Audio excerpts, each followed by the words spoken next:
I once had a manager who told me to tone down the gay thing at work. The thing is, I didn't even realize I was out at work. At the time, I was a sales trainer at a large global organization. I traveled to different cities and led week-long boot camps to train new account executives. Not once did I walk into a classroom and declare, "I'm gay." I didn't even speak about it in social settings. It just wasn't something I talked about. So when my manager said that she had received feedback that I was too open with my sexuality, I didn't quite understand where it was coming from. My name is Justin, and last spring I published a book titled Creating Belonging.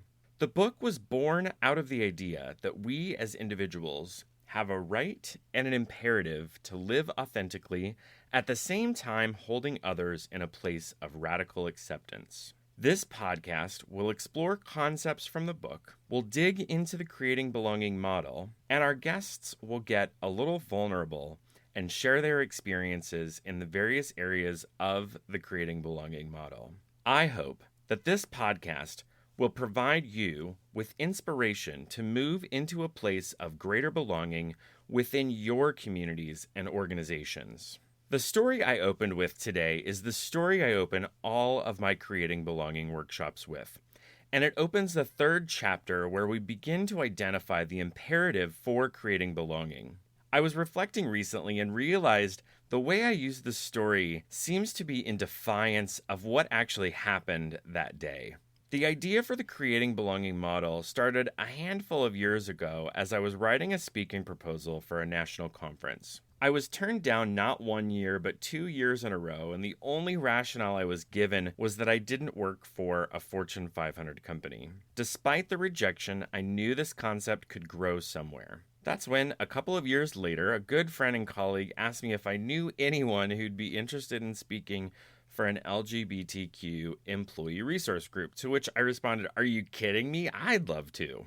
I dug out some of the old work I'd previously begun on this concept of living authentically, and after a few nights of reflection, it came to me. Plain as day, I could see the Creating Belonging model. I sprung out of bed at 2 a.m. and began writing. In fact, the definitions that underlie each area of the Creating Belonging model are unchanged from my handwriting that night. As I went deeper into the research to provide some validation to the model, I was so excited that it seemed to be supported. What was most validating were several articles which talked about various perspectives to diversity and inclusion interventions, and that many fell into one of two camps. The first was that of the colorblind camp, that equality is emphasized and differences are minimized. Remember those statements by people, "I don't see color." Sorry to say, but yes, you do.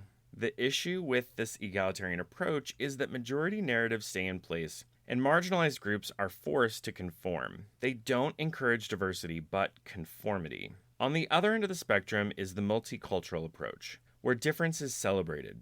This is the more popular camp by modern-day standards, but it still has issues. Studies have found that these messages make individuals in positions of power feel uncomfortable and subsequently opt out of participating. In her book DEI Deconstructed, Lily Zhang talks about this in her third chapter, and I'll quote from the book.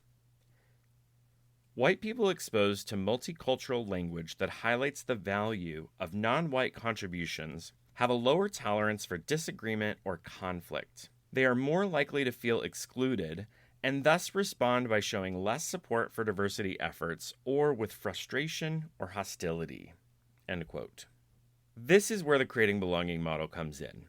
I pose that belonging is created at the intersection of authenticity and acceptance. When we as individuals can dive deep into self-exploration and live our authentic selves, and at the same time dig deep into radical acceptance of others, we create belonging for everyone. In the book, I pose a model with 4 zones. When we're low on authenticity and we're low on acceptance, we're in recluse, which I define that we're withdrawn from the community, we mask much of our own identity, and don't respect or appreciate others' identities. The second zone is overbearing, where we're high on authenticity but low on acceptance. I define it that we only respect our own identities and values. We assume everyone else views the world the way that we do, and we're not aware of how our presence impacts others. In the third zone, we go in the opposite extreme where we're high on acceptance but low on authenticity. Its definition is that we mask our own identities to allow others to shine. We undervalue or hide our own identities to make others comfortable. And lastly, we have belonging, where we're high on authenticity and high on acceptance. I say that it's the right balance of authenticity and acceptance. We actively encourage others to present themselves authentically, and we confidently show up without fear of rejection. To give an example of what belonging looks like to me, I'm going to read an excerpt from the book. Several years back, I was leading a truly distributed team. We all sat in different offices across the U.S. Fortunately, early in the development of our team, we had the opportunity to travel together once a quarter to the various cities in which we had offices. Typically, with each meeting, we would do some sort of team bonding event. If, for example, we were in San Francisco, we would focus the event on doing something that the person in San Francisco enjoyed, getting to know them a bit better. On one of these trips, we were in Chicago, and it was my turn to design the team bonding event. I wanted to invite everyone into my home and cook dinner for them. I can't think of anything more authentic than inviting people into your home. I also love entertaining and cooking for others. I love to cook a variety of foods and rarely have aversions or allergies. However, when looking across my team, I had an individual who kept moderately kosher, an individual who was allergic to nuts, and one pescatarian. Making a meal with one of those observations wouldn't be much of an issue, but trying to plan an entire menu that was kosher, nut-free, and pescatarian became a challenge. What might typically happen in this scenario is the host might prepare a meal to suit the majority, and then those with allergies or aversions would need to have substitutes or just exclude a certain part of the meal. However, I didn't want to have a meal that created a focus on individual dietary needs. I wanted a meal that everyone could enjoy every part of, as if the meal was made just for them. And that's what I set out to do. Together we enjoyed a meal that everyone could partake in each dish, and we had a great time. It might sound rather simplistic, but I can't think of a metaphor more fitting for creating belonging. Designing spaces that honor our individuality but don't exclude some or highlight differences in a negative way. I get that if you're entertaining 100 people, this feat might be impossible. But for a dinner of less than 8 people, it's a little extra work that is worth the effort. As I wrote this book, I had a conversation with one of the individuals in attendance at this dinner. She said that she still remembers it so well because it's so rare that anyone goes above and beyond to accommodate her dietary needs. It was such a validating check-in that a simple act deepened belonging and made a lasting impression on someone. Because I tell this story so often now, the most common question I get is, what did you make? As guests arrived, we had assorted cheeses and crackers. Once sat for the meal, we had a simple salad with a homemade dressing. The main course was olive oil poached salmon over pasta with a homemade tomato sauce. And then dessert was cocktails at the concert later.